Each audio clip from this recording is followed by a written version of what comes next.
এবার টিকিট কত করি রে? বলবো না। তাই নাকি? হ্যাঁ হ্যাঁ হ্যাঁ। মনু টাকা পয়সা কোনো ব্যাপার না।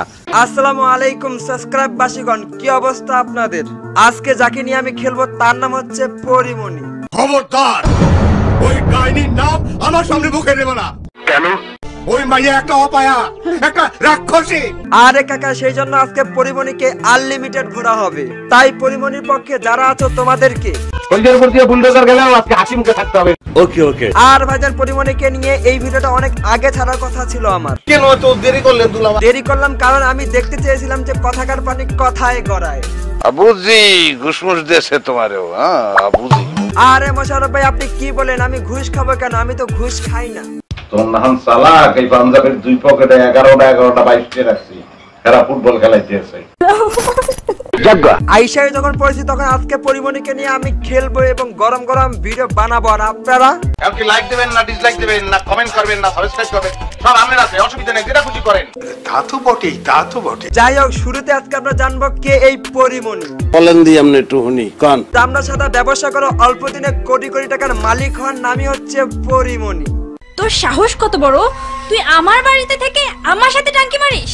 আরে আপু চাতেন কান, টাঙ্কি মারলাম কই? আমি তো আপনার সংজ্ঞা দিলাম। আর ভাইজান, পরিমণি যে নাসিরের বিপক্ষে কথা বলতেছে এবং আন্দোলন করতেছে, এই বিষয় নিয়ে কেন কেউ কথা বলতেছে না? ভাই আমি তো বালা হইয়া গেছি, আমি তো কোনো কিছু করি নাই, আমি তো ঠাকুর ডুবাই নাই। ওই নাসির পাড়া তোর কথা বলি নাই, আমি নাসির মাহমুদের কথা বলছি।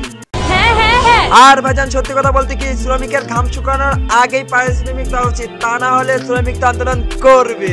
কথা সত্য। হোয়াট? কি বলতে চাও তুমি? যা বলতে চেয়েছি এবং বুঝাতে চেয়েছি সেটা বুঝেও যদি আপনি না বুঝার ভান করেন তাহলে আমার কিচ্ছু করার নাই। লজ্জা করে না তোমার? তুমি যদি এই সমস্ত কার্যকলাপ করতে লজ্জা না পাও তাহলে আমি বলতে লজ্জা পাবো কেন? তোমার মতন করো, আমার ওই কি কয় ওই শুভ কামনা এটা থাকলো। আর ভাইজান, আমি শুনলাম পরিমণি নাকি রাত 12টার পর বিভিন্ন ক্লাবে যে মদ খেয়ে ভাঙচুর করে। ভাইজান, আপনি না জানলেও আমি ভালো করে জানি। কি হইছে? পরিমণি আপু তো অনেক ভালো একটা নারী, রাত 12টার পর ক্লাবে যে তাহাজ্জুদের নামাজ পড়তে। আর ভাইজান, তাহাজ্জুদের নামাজের শেষে সবাইকে ধর্মের দাওয়াত দেন তিনি। আচ্ছা। অথবা যে ক্লাবগুলো ধর্ম বিরোধী সেই ক্লাবগুলো তিনি ভাঙচুর করে। না, কখনো না। বোকা মেয়ে ফাজিল, থাপড়ায় দাঁত ফেলে দেওয়া দরকার। নিচে দেখলাম পরিমণি নাকি নাসির মাহমুদের নামে মামলা দিয়েছে ধর্ষণের। কথা সত্য। আরে মান্না ভাই, কিসের জন্য আপনি চিল্লাচিল্লি করতেছেন? কোন দেখি যে ব্যাংক সারা বছর অর্থাৎ 12 মাস পানিতে থাকে, আর ওই ব্যাংক যদি বলে আমাকে বৃষ্টি পানিতে জোর করে চুপানো হয়েছে আর তাতে আমার সত্যি হয়েছে, আর এটা আপনি কি বিশ্বাস করবেন? এটা হাস্যকর, এই দেশের জনগণের জন্য হাস্যকর। আর ভাইজানকে সত্যি কথা বলতে কি, নাসির মাহমুদের সাথে পরিমণিরও সঠিক বিচার করা উচিত। খোলা মাংস খাওয়ার অপরাধে যদি আপনি কুত্তাকে সাজা দেন তাহলে যে খোলা মাংস রাখছে তার বিচার করবে না, সেটা কি আর হয়?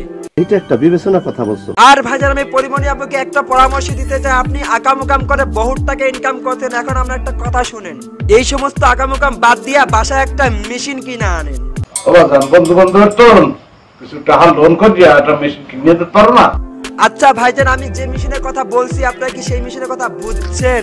না না না না। ও, মনে হচ্ছে ভাজা মাছটা উল্টে খেতে জানো না। তবে সাবস্ক্রাইব বাসীগণ, ভিডিও শেষে পরিমণিকে আমি আর কিছু কথা বলতে চাই। আচ্ছা। আপনি প্রতিদিন ফালতু জামা কাপড় পইরা রাত 12টার পর বন্ধু বান্ধবকে নিয়ে ক্লাবে যাবেন, আর জোরপূর্বক ঠাকুর ডুবাইলে আপনি ফিলিস্তিনের স্টাইলে কান্না করবেন, আর আপনি সৌদি স্টাইলে বিচার চাইবেন, এইটা কেমন কথা বোন? বলবে দেখলে দোজখের আগুনে জ্বলবে। তো যাই হোক বন্ধুরা, আজকের মতো ভিডিওটা এখানেই, আর আমি আজকে এখানেই বিদায় নিচ্ছি।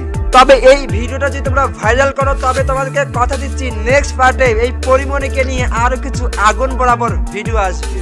না বাজান, আর কিছু লাগবে না, একটা মেশিন আনলে দাও। তো টাটা, বাই বাই।